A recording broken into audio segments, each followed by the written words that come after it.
And in today's Health Aware, local school officials spoke about statewide funding cuts that could soon impact the overall development. Our Adriana Gonzalez-Chavez has the details.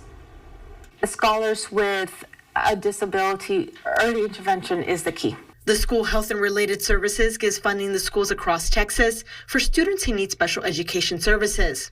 Well, it does have a huge impact, and many people ask, what is SHARS? And it's really School Health and Related Services. So we provide those kinds of services to any student that qualifies for special education. So for example, here in Ector County ISD, we have the Regional Day School for the Hard of Hearing. And so we serve students from 18 different school districts here. But Texas recently cut over $600 million from the budget of SHARS, and Dr. Lilia Nanez with ECISD has concerns.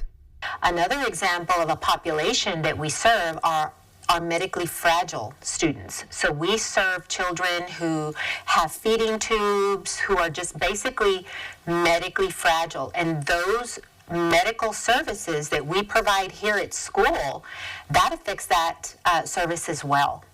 And so when you lose that kind of money in 1 year, it puts a heavy burden on really the taxpayers here in Ector County. And really, it puts a burden on all school personnel that are working hard to provide all the services that our special education students need. Now, school leaders like Carmen Castro-Toriano, the director of the Regional Day School Program for the Deaf, fears she won't be able to give her students what they need. Okay, when it comes to special education, special services, the federal government says you need to provide a free and appropriate public education. Right? And if they have specialized services, you need to provide whatever that scholar needs in order to thrive and be successful. Not necessarily the Cadillac, right? But enough to level the playing field as their non-disabled peers. Figure out how you get the money. The reimbursement requirements for schools are also becoming stricter and making it more difficult for schools, says Castro. You know what? We try our best with what we have, and we make do with what we have. Is it always the best thing?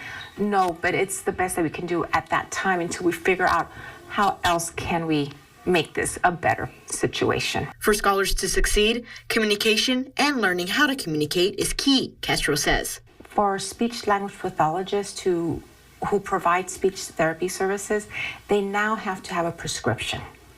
Okay, that wasn't something that was done before. Prescriptions have always been in place for occupational therapy or physical therapy, but not for speech. And that's something that has changed very recently. Schools also need funds to keep teachers and therapists in the district, Dr. Nanez says. But because everything is cut, just in 1 year from 22, 23 to 23, 24, we lost approximately $1.3 million in Medicaid reimbursements. For your Health Aware, in Odessa, I'm Adriana Gonzalez-Chavez. And be sure to stay tuned to ABC Big 2. We always bring you the latest health news.